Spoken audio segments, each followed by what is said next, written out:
خاندان کو مضبوط کرنے میں عورت کا بہت بڑا رول ہے۔ میری بیوی جو پہلے بیوی تھی ہماری، اب وہ ماں بن گئی، ایک دور آئے گا کہ وہ ساس بن جائے گی، یہ خدا کا نظام ہے۔ تو ایک نئی بچی جو آپ کے گھر میں آ رہی ہے، نیا خاندان اسی پر پورا منحصر ہوتا ہے۔ ندوے میں میرے دوست کے والد صاحب نے جا کر کے ان کے استاد سے ملاقات کری اور کہا کہ حضرت میں تو اس کا جسمانی باپ ہوں، آپ اس کے علمی اور روحانی باپ ہیں۔ بچے کی عمر ہو گئی ہے، شریعت کا حکم ہے کہ جب بچہ یا بچی عمر کو پہنچ جائے اس کی شادیاں کر دیں۔ تو آپ سے گزارش ہے کہ اگر کوئی اچھا رشتہ ہو تو بتلائیے گا۔ تو ان کو بھی دیکھیے کوئی رشتہ ہوگا تو ہم بتلائیں گے، لیکن ایک بات ضرور بتلا رہے ہیں آپ کو۔ انہوں نے کہا دیکھو بھائی ایسا ہے کہ آپ کی اگلی نسل کے دیندار ہونے کا انحصار آپ کے بیٹے پر نہیں ہے، آپ کی بہو پر ہے۔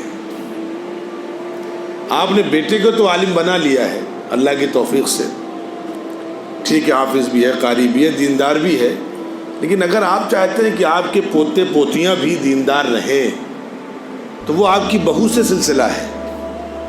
اگر بہو دیندار ہوگی تب تو اگلی نسل دیندار ہوگی، اور خدا نہ خواستہ بہو آزاد خیال ہے یا واجبی سی چیزیں کر رہی ہے تو بیٹا آپ کا عالم ہو، چاہے فاضل ہو، چاہے محدث ہو، چاہے جو کچھ ہو، اگلی نسل دیندار ہوگی ضروری نہیں ہے۔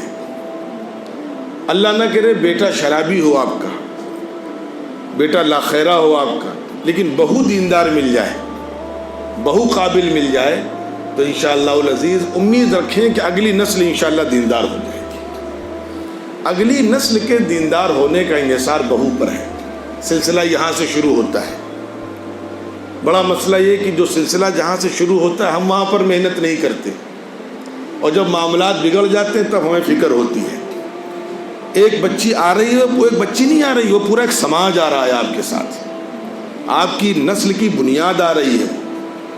آپ مجبور ہیں، کچھ نہیں کر پائیں گے۔ میں جانتا ہوں بے شمار ایسے لوگوں کو کہ چلی بالآخر ماں کی، باپ کی نہیں چلی، اور ماں نے جس رخ پر چاہا بچوں کو اسی رخ پر بھیجا۔ صحیح رخ تھا، غلط رخ تھا، وہ الگ بحث ہے۔ تو پہلی چیز میرے عزیزو یہ ہے کہ اگر خاندان کو آپ مضبوط کرنا چاہتے ہیں تو بہو ایسی تلاش کر کے لائیں جس میں خوف خدا ہو۔ اسی لیے یہاں پر اب آپ آئیے ذرا سا، یہ جو 3 آیتیں پڑھی جاتی ہیں خطبہ نکاح میں، جس میں 4 مرتبہ اللہ سے ڈرو، اللہ سے ڈرو، اللہ سے ڈرو، اللہ سے ڈرو کا لفظ ہے، اس وجہ سے کہ اس میں ساس کا بھی رول ہے، نندوں کا بھی رول ہے، دیورانیوں کا بھی رول ہے، جٹھانیوں کا بھی رول ہے، اور عموماً گھر کا پورا نظام خواتین پر منحصر ہوتا ہے، مردوں کا اتنا دخل نہیں ہوتا۔ اگر تقویٰ جس گھر میں ہوگا تو ساس بھی اللہ والی ہو جائے گی، تقویٰ ہوگا تو نند بھی اللہ والی ہو جائے گی، تقویٰ ہوگا تو دیورانی جٹھانی بھی اللہ والی ہو جائے گی۔ جس گھر میں تقویٰ آ جائے گا انشاءاللہ وہ گھر مضبوط ہو جائے گا، وہ خاندان مضبوط ہو جائے گا۔ اسی لیے حضور اکرم صلی اللہ علیہ وسلم نے فرمایا کہ جب بچیوں کی شادیاں ہوتی ہیں تو عموماً 4 چیزیں دیکھی جاتی ہیں۔ تنکح المرأۃ لأربع، لجمالہا، بعض لوگ خالی اس کا حسن دیکھتے ہیں، حسین عورت چاہیے بس، بچہ بہت حسین ہے۔ بعض لوگ ولحسب، یا اس کا حسب دیکھتے ہیں۔ میں ایک چیز اور کلیئر کروں گا، بعض لوگ لمالہا، مال دیکھتے نہیں، جہیز چاہیے لمبا۔ بعض لوگ ولی دین، یا کم لوگ ہیں جو دین دیکھتے ہیں۔ فاظفر بذات الدین، جس نے دین دیکھا وہ کامیاب ہوا۔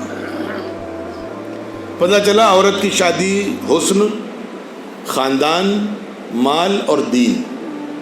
اب ہمارا کیا سلوک ہے وہ دیکھیے، ہم کمپرومائز کہاں پر کرتے ہیں؟ حسن میں کوئی کمپرومائز نہیں، لڑکی حسین چاہیے۔ حسب میں، یہاں لفظ حسب ہے، میں بھی کلیئر کروں گا بگاڑ کہاں سے آ رہا ہے۔ حسب میں نہیں صاحب، کوئی کمپرومائز نہیں، پیسے میں نہیں، کوئی کمپرومائز نہیں۔ بعض لوگ مولوی کو بیوقوف سمجھتے ہیں، ہمارے پاس آئیں گے کوئی اچھا رشتہ بتائیے۔ اب میں نے ایک رشتہ بہت اچھا بتایا، بہت اچھا، اور جب گھر گئے تو آ کر کے منع کر دیا۔ پہلے کہہ رہے تھے کچھ نہیں چاہیے ہم کو، خالی بچی چاہیے. اب بعد میں جب گھر گئے دیکھا تو غریب لوگ ہیں, کچھ دے نہیں پائیں گے, تو دوسرے بہانوں سے کہا نہیں وہ مولانا کہیں اور بات چل رہی, تو مولانا بیوقوف تھوڑی. تو حسن میں کوئی کمپرومائز نہیں, حسب میں کوئی کمپرومائز نہیں, مال میں کوئی کمپرومائز نہیں. عورت نے قرآن نہیں پڑھا ہے ابھی, بچی نے, ٹھیک ہے چلے گا, کوئی بات نہیں. دین میں پوری طریقے سے کمپرومائز ہے, بس کلمے وغیرہ یاد ہیں, کبھی کبھی نماز پڑھ لیتی ہے, پاکی ناپاکی کے مسائل سے بھی ناشنا ہے, ناواقف ہے, ٹھیک کوئی بات نہیں, ہم ٹھیک کر لیں گے اس کو. مال آ رہا ہے, حسن آ رہا ہے, ٹھیک آنے دو. دین میں پوری طریقے سے کمپرومائز کریں گے. اب جب دین میں ہم کمپرومائز کریں گے تو ظاہر سی بات ہے نتیجہ وہی نکلے گا کہ گھر بگڑ جائے گا. بعض لوگ ایسے بغیرت ہوتے ہیں, اللہ تعالیٰ معاف کرے, وہ کہتے نہیں ہمیں تو ایسی بچی چاہیے جو سروس پیشہ ہو. ان کو اپنے اوپر بھروسہ ہی نہیں, وہ مرد ہیں کہ نامرد ہیں یہ بھی سمجھنا مشکل ہوتا ہے. بیوی کی کمائی کھاؤ گے, غیرت نہیں ہے. بیوی جو سروس کرے گی, سروس کرنے کی اجازت ہے مجبوری میں, اس کے میں منکر نہیں ہوں یہاں پر, لیکن آپ کی ترجیح ہی ہے کہ نہیں مجھے ایسی لڑکی چاہیے جو سروس پیشہ ہو. نتیجہ کیا ہوگا؟ دولت بہت آئے گی لیکن گھر جہنم بن جائے گا. لوگ آتے ہیں بعد میں شکایت کرتے ہیں کہ مجھے تو یہی یقین نہیں کہ جو میرا بیٹا ہے وہ میرا ہے بھی کہ نہیں ہے. کیا فائدہ ایسی دولت سے؟ اگر ہمیں اپنی اولاد مشکوک ہو جائے ہماری نظر میں تو یہ تو وہ ناسور ہے جس کا کوئی علاج ہی نہیں بنایا.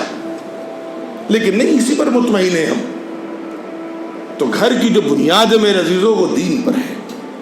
اسی لیے ہم جب بہو تلاش کریں تو اس وقت خدا کے واسطے کوشش اس بات کی کریں کہ نہیں صاحب ہم دین میں کوئی کمپرومائز نہیں کریں گے, اور چیزوں میں کمپرومائز کر لیں گے.